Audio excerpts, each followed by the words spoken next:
It all happened very quickly. I remember like all my high school years were rather intense because I was doing my normal school by day, then the music school by night, and I was just kind of spending all these hours trying to get ready for admission exams in the, to get into music school when I graduated and all of that. And so it was my first encounter with a composer, as living composer, you mean?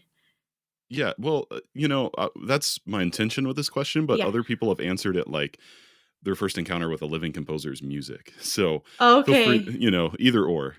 My first encounter with a living composer would have been my back in the day teacher, who was also young enough, like he would have been like doing his undergrad when he started teaching me, and he was sort of my harmony teacher but also guitar teacher and composition, so it was all of that together. And I think just that kind of sense of the figure of the composer that wasn't someone that necessarily carried loads of years and loads of Yeah, authority was a really good first approach. Something that felt maybe closer to home, or something that I could right. be without having to, put all that big labels on what a composer is. And I think classical music and music in general has a lot of that. And so I'm really glad that my first approach to the figure of a composer was someone that felt very approachable, very friendly. So you're based in Dublin, Ireland. Yes. Is all of this happening in Ireland, or is it happening somewhere else? No, this all happened in Bogota. Ah, I'm originally, I was born in Colombia. I'm half Colombian, half Italian. And up until my 20s, I was living in Bogota. Yes, so all of this would have been in Bogota. and your university studies also there in Undergrad, Bogota? yes. Yeah.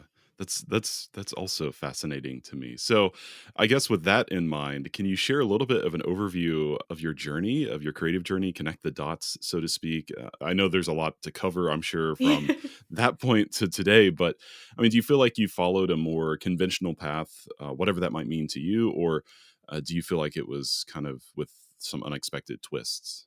I think there's always points, and it feels, and this is probably different from everyone, but I think there's a couple of moments in which I purposely decided to steer away from something and into something else. And I think, as I was saying, when I first started, it was all very driven, very disciplined into that particular outcome of I want to make this happen. How do I make it happen? And what are the steps to follow?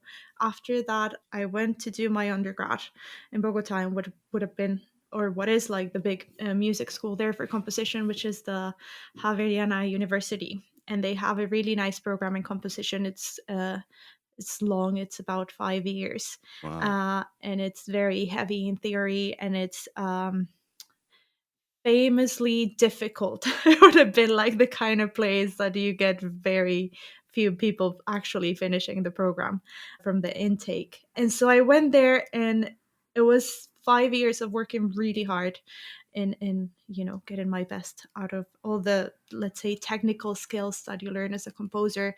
It was very heavy in harmony, again very heavy in theory in general, chamber writing, loads of chamber writing. That's kind of the curriculum they have in there. But it also was the type of place that you would still see in many places nowadays. It's quite dogmatic, let's say. Uh, And they were driving me for a certain specific aesthetic that was not necessarily what I was looking for or what I liked. There was this whole idea of excess of complexity, for example, of dislike for consonants, dislike for melody, dislike for many things that I probably feel are quite natural to my music. And so after I finished there, which was a place that was very good for, getting technical skills, I was a little bit fed up with yeah, how I the can imagine. dogma and the academia worked. And so I decided I wanted to try for music for film. And so I did my master's in music for film, and that was here in Ireland. And again, it was amazing. It was a very intense year, and such a turning point for me personally and creatively, I think, because not only it gave me loads of new aesthetics and new tools and new whole set of things, but also loads of very interesting people. And what was really nice there is that it was an international master, so I had people from everywhere.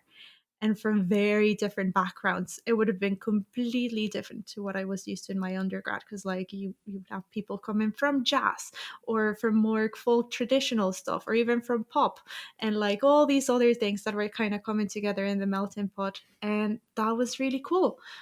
It also opened up my eyes to some other things that were very important from a technical side, in terms of, for example, technology, how to deal with maybe more electronic elements, how to mix, how to understand sound, how do you record it. It was also very focused on orchestral writing, and so it was a real boot camp in working for the orchestra and Mm, orchestration. And so I learned so many things for that master in film. And I think it was really nice that I got, let's say, the two ends of the spectrum in a way. Because then after I finished the masters, I also slowly, after I graduated, started noticing that also film wasn't giving me necessarily what I wanted. Like I don't really necessarily feel super comfortable working to fulfill specific things, like they need to, like certain genres need certain things, and it feels very prescriptive, and somehow like it cuts creativity. And then it's also responding to some other pressures. It's not responding to academia anymore, but it's responding to market and what is likable, and like all these things. So it was really the two ends of the spectrum. And so again, steering back away from that and finally finding what was my middle ground, and which is doing my own music but my own way. So I think I was lucky to have the two sides of it on my formation, but then also lucky to have decided at some point that I was going to, try to find my own space, and not following something specific on either of those two sides.